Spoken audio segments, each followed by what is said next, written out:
දැන් 21 රැළියට බෝවන්සෙත් වඩිනවද? මම යන්නේ හොරුන්ගේ රැලි වලට. අපරාධකාරයෝ මිනිමරුවෝ උන් රකින්න අපිට යන්න උවමනාවක් නැහැ. මේ රට හොඳට කරගෙන යනවා.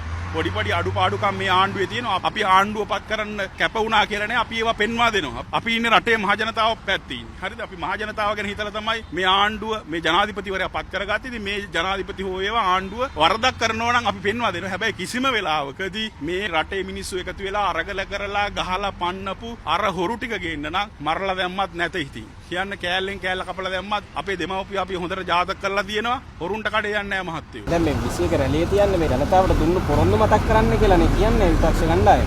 ජනතාවට පොරොන්දු මතක් කරන්න නෙවෙයි දවස ගානේ හිරේ යනවා. හරිද? මුන්ට බේරෙන්න මහින්දානන්දලා අර වතුර මුගිද කෙහෙලියලා හරිද? තව පොලිමේ යන්නේ උන් ඉන්නවා. නාමල් යන්න ඉන්නවා ඇතුළට. හරිද? ඒක නිසා මුන් මේ රැලි තියන්නේ මේ මිනිසුන්ට ආදරයට නෙමෙයි මිනිසුන්ව බේර ගන්න කියලා තමයි එන්නේ. ඒ නිසා මේ හොරුන්ගෙන් කාපු බීපු ගනින්නහන්සේලා ටිකත් ඒකට සෙට් වෙලා තියෙනවා. අපි එතෙන් වල නැහැ. අපි මේ රටේ මිනිසුන්ට ආදරේ. අපි මේ පුද්ගල වන්දනාවක් නේ. අපි කතා කරන්නේ අපේ රටේ ජනතාව පිළිබඳ. අපිට අනුරගෙන් වැඩකුත් නැහැ. මේ ආණ්ඩුවෙන් වැඩකුත් නැහැ. රාජාංගනේ හාමුදුරු හිටගන්නේ මිනිසුත් එක්ක. මිනිසුන්ට වරදක් වෙනවනම් හාමුදුරු අනුරටත් බයිනවා. හරි? මිනිසුන්ට හොදක් කරනවා නම් අපිට මිනිසුන්ට බයින්න මොනාවක් නැහැ නේ. ඒක නිසා රටේ මිනිසුන්ට කියන්නේ කරුණා කරලා මේ ආණ්ඩුව අපිට පේන අඩුපාඩු තියෙනවා. අපි විවේචනය කරන හැබැයි ඔය රැලි වලට ගිහිල්ලා අර ගහලා පන්නලා එලවපු කුඩ්ඩන්ට මේ රට බාර දෙන්න